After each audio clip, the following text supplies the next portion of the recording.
Hello students, Saira. I welcome you all to the last session, that is part 5 of chapter number 5, separation of substances. In previous session we have seen why do we do separation of substances, and the reason is, or purpose of separation of substances is to remove an undesirable things, for example removing pebbles from wheat and peeling banana skin. Then to obtain a desirable component, for example purifying water to make it free from the germs by boiling it. Then we do separation to obtain a useful component, example separation of healthy eggs from the yolk.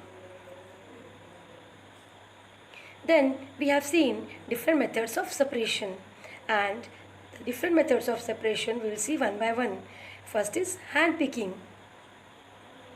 The simple process of separating slightly bigger sized harmful substances or other useful substances or impurities like small pieces of stones, husk and dirt from grains of wheat, pulses and rice is called as hand picking. In situations when the quantity of such impurities is not very large, hand picking turns out to be a time saving and convenient procedure for the separation of substances. Next, we have seen threshing. Threshing can be defined as the process of separating the edible parts, that is grain seeds, from the stalk by either with the help of machines or bullocks or sometimes by beating them. Then we have seen the method of separation is winnowing. Winnowing can be defined as the method of separating lighter husk particles and heavier grain seeds component by the blowing a current of air through them. The lighter husk particles are carried away by the wind and the grain seeds get separated. This husk can be further used as a fodder for the cattle as an animal feed. Next method of separation we have seen is sieving. Sieving is a very simple, convenient and time-saving process through which particles of varying sizes can be separated from each other with the help of a sieve. A sieve is nothing but a simple device with small pores in it which allows finer materials like flour to pass through, leaving behind any impurity it might contain. Then we have seen sedimentation. Sedimentation can be defined as the process through which dirt and other heavier particles in a mixture settle at the bottom of the vessel when water is added to it. Then we have seen decantation. Decantation can be defined as a technique through which immiscible liquids or a liquid and a solid substances are separated. For example, take the case of oil and water. These are two examples of immiscible liquids.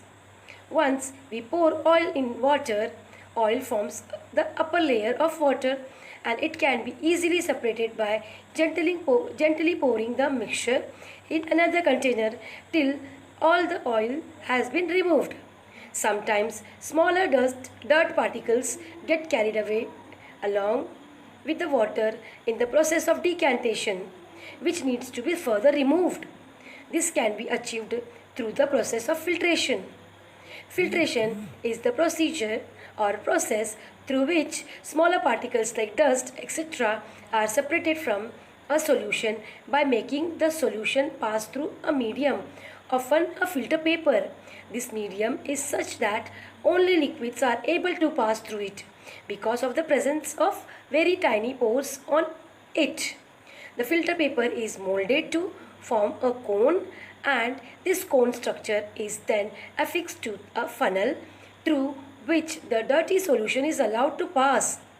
Then we have seen evaporation process. Evaporation is the process of converting liquid into gases or vapor by increasing the temperature or pressure of the liquid. This process is often used to separate salt from seawater or salty seawater. Condensation is defined as the simple process of converting gases or vapors into its liquid form by decreasing the temperature or pressure exerted on it. This is what we did when we allowed the steam to come in contact with a cold metal plate. Now we will see how we use more than one method of separation to separate the substances from the mixture. Let's move forward. There are some instances one method of separation is not sufficient to separate the different substances present in a mixture. In such situation, we use more than one method of separation. We will now look at the instances where we use more than one method of separation to separate the two substances. We will understand this with the help of the diagram. Suppose you have to separate salt and sand from the mixture. For this you have a mixture of salt and sand. So what will you do? You will put salt and sand in a beaker and then you will add some water to it. After some time you will notice that sand will settle down at the bottom and the salt will dissolve in water. Then after that what will you do? You will decant this liquid. We have already studied about the decantation. So you will decant this liquid and that's how you will be able to separate sand from the salty water. That means salt and water you are going to separate. But this water has salt present in it, right? It's not the purified water. So now you have to separate salt from it. But now you need to separate salt from this water. What will you do to separate salt from water? For this you have to take a kettle, then pour the water which has salt in it, then turn on the heat. When you will turn on the heat, the water present in the beaker will evaporate. So now when this evaporated water comes in contact with this metal plate as shown in the diagram which has ice cubes over it, it's really cool. That metal plate becomes really cool as we have kept some ice cubes on it. And when this evaporated vapor will come in contact with this metal plate which has ice cubes over it, the process of condensation will happen, where vapor will get converted into liquid, and what will be left behind in the kettle is salt. So now we have separated the mixture of salt and water also. The salt is left behind in this kettle. We have collected the water, pure water here. So now we have separated the mixture of salt and sand and salt in water by using more than one method of separation. We have separated sand and water by the process of sedimentation and decantation, and then we have separated salt and water by the process of evaporation and condensation. I hope you understood this. If you haven't understood this, please go through the video once again. Now we will look at the evaporation and condensation process once again. Evaporation is the process in which liquids gets converted into vapor. The liquid present in it gets converted into vapor, and when it happens when the temperature is increased. That means for evaporation we need to increase the temperature, and this we can do by heating the mixture. When the temperature is increased, to increase the temperature we have to put that mixture on the flame. When the temperature of liquids increases, the liquid gets converted into vapor, and this is called as evaporation. When the temperature is decreased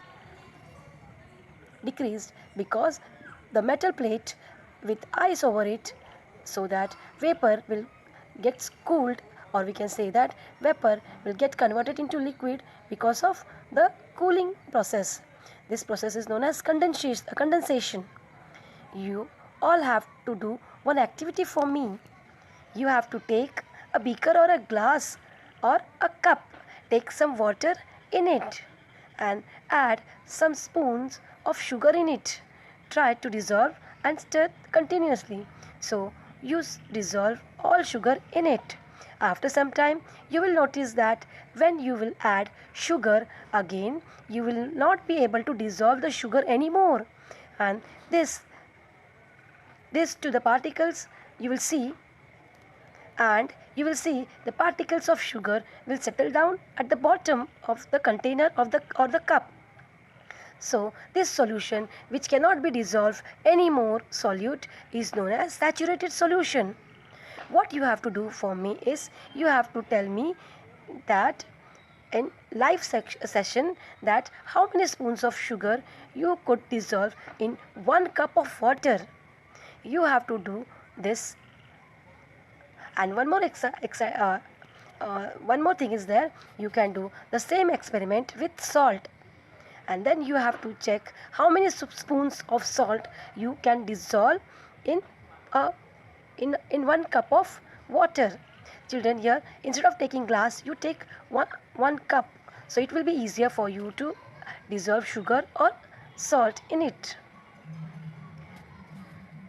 You will do this activity and you will note down the result in your notebook. So now we know that what is saturated solution. A solution is said to be saturated if it cannot dissolve more substances or solute in it. It is said to be saturated now. But if you want to dissolve more solute in it, you can do it by heating the solution, and you will notice that water dissolves different amount of soluble substances in it. You may be able to dissolve 2 spoons of sugar in a glass but 3 spoons of salt in the same glass of water. Okay, so the water dissolves different amounts of soluble substances in it, and you have to tell me how many spoons of sugar and how many spoons of salt you could dissolve in 1 cup of water. Now comes 5 questions in which I have combined for you, and this question you have to answer me in the live session.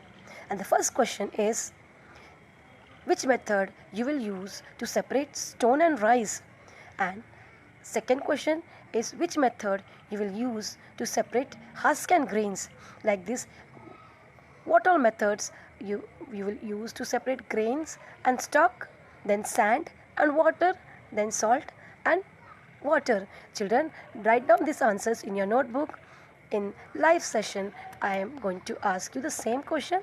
That time you need to answer them. Yes. So children, here I am ending this chapter number 5, separation of substances. If you have any doubt, you can ask me in the live session. Goodbye children. Thank you.